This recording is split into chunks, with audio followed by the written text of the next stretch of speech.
Hello fellow travelers and welcome back to another video. Today, I'm flying United Airlines Polaris Business Class on their Boeing 787 Dreamliner from Washington Dulles to Los Angeles. Polaris is United's premium long-haul business class product, but occasionally they deploy these internationally configured aircraft on select domestic routes. This makes for a unique experience, so I wanted to see how it stacks up. Before boarding, I'll be checking out two lounges, the Lufthansa Business Class Lounge and the newly revamped Chase Sapphire Lounge, which shares the space with the Etihad Lounge. The last time I flew United Polaris Business on a domestic route was back in 2023. Has United enhanced their catering, service, and overall experience? Let's find out. As always, thanks for joining me. Let's go. Before we dive into today's flight experience, I have to admit, I made a rookie mistake. I let my Global Entry membership expire. For those unfamiliar, Global Entry is a trusted traveler program that provides expedited customs clearance when returning to the US. Fortunately, I realized my mistake in time and was able to renew it quickly.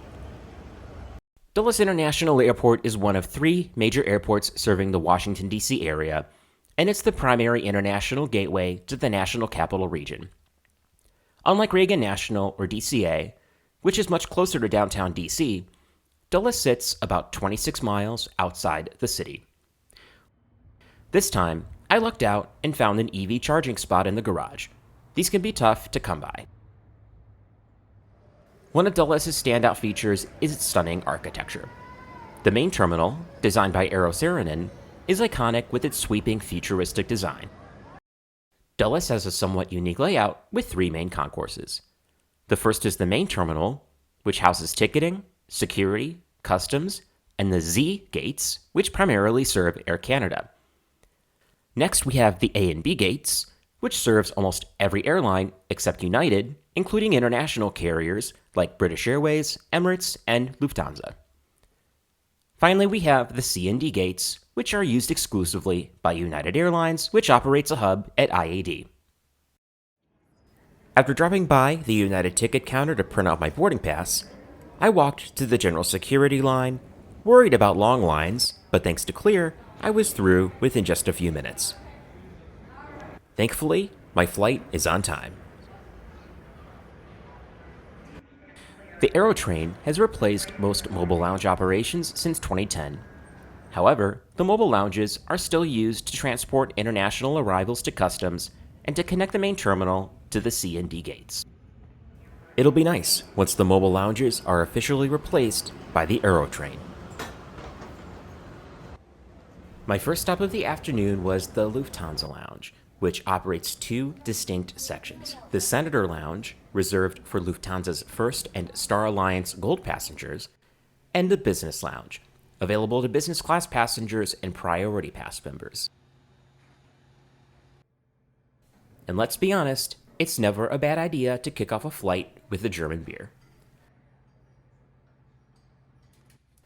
The lounge offered a buffet with a small selection of food, but nothing particularly exciting. Next, I decided to check out the brand new Chase Sapphire Lounge, which shares space with the Etihad Lounge. Originally opened in 2013, the Etihad Lounge faced financial challenges, leading them to begin selling lounge access to non-premium passengers in 2017.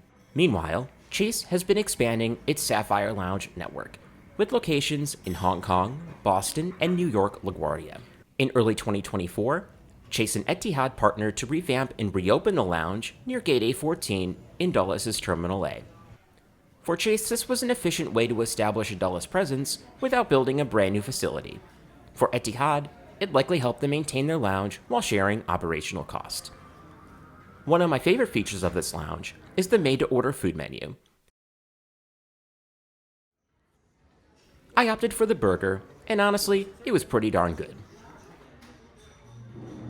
They also have a buffet, featuring French toast and oatmeal in the morning, and Middle Eastern cuisine in the afternoon. Some other notable features of the lounge include a full-service bar, shower facilities, a family room, as well as a prayer and reflection room. Not a bad spot to relax before a long flight. As I made my way to the C&D gates, I passed an active construction site. Dulles is finally getting a brand new concourse. This $500 million project will be a component of what eventually replaces the aging C&D gates with a modern 435,000 square foot concourse, as well as 14 new gates with space for wide-body aircraft, and perhaps what I'm most excited about, a 40,000 square foot United Club, which will be one of the largest in all of United's network. Considering the C&D gates were built as a temporary structure in 1985, this upgrade is long overdue. At last I made it to the gate and confirmed that my flight was still on time. On the positive side, this gate featured a wide-open view of the beautiful 787 Dreamliner that would be taking me across the country. This 787 is configured with two distinct Polaris Business Class sections, and I chose Seat 9A. Please let us know. The escort is here. After a few minutes, we were ready to board. United has done a solid job retrofitting its fleet with proper Polaris seats, now available on nearly all of their wide-body aircraft.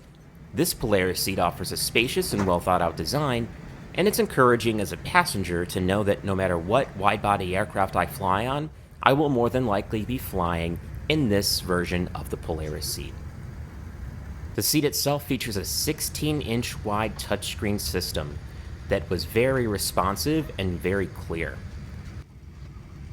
One of the standout features of the Boeing 787 Dreamliner is its electrochromic dimmable window, which replaced traditional window shades. Instead of pulling down a shade, you adjust the tint with a button. Unfortunately, mine wasn't working.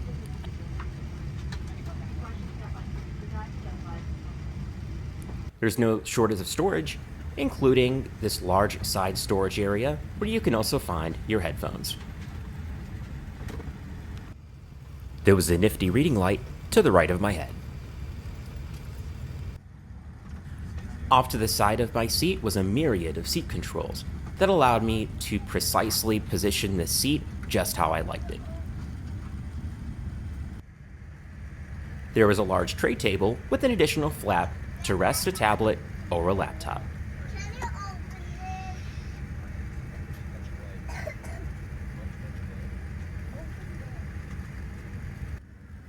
There's a generous amount of footwell space, which is larger than some of the other business class products I've flown in, and is comparable to the Qatar Airways Q Suites.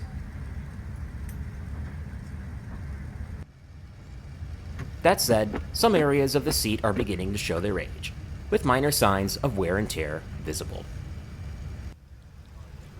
There's a built-in jacket hook, a small but useful touch.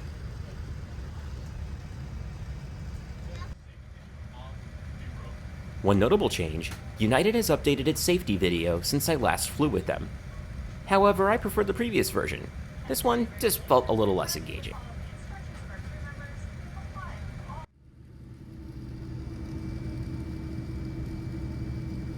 Our pushback was delayed by 15 minutes due to baggage loading issues, but before long, we were on our way. As we taxied to the runway, we passed another United 787 Dreamliner bound for Lagos, Nigeria. Always cool to see wide-body aircraft heading off on long-haul routes. After a few minutes, we were lined up for departure and were ready for takeoff.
Once we reached cruising altitude, I explored United's in-flight entertainment system. As I mentioned before, it had a very responsive touchscreen interface and had an extensive selection of movies, TV shows, and music.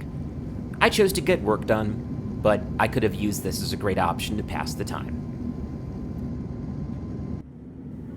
About 40 minutes into the flight, the crew came around with a cup of coffee and warm nuts. For my main course, I had initially ordered the Maryland crab cake. However, due to a change in my ticket, I had lost that order. So I ended up with this pasta dish, which was still pretty good. After dinner, I decided to test out United's Wi-Fi, which was available for the entire duration of the flight. The pricing was $8 for Mileage Plus members, or $10 for non-Mileage Plus members. The Wi-Fi speed was respectable, good enough for browsing and emails, but not particularly strong for streaming. Now, let's check out the lavatory. It was a standard size with basic amenities. Nothing special, but functional.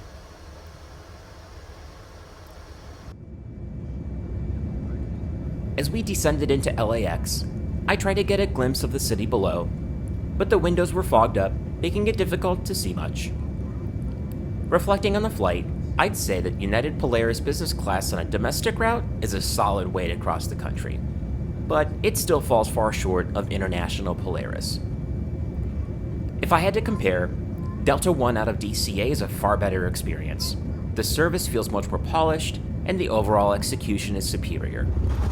That said, United does tend to be the cheaper option in business on many days, which could make it the better value depending on pricing.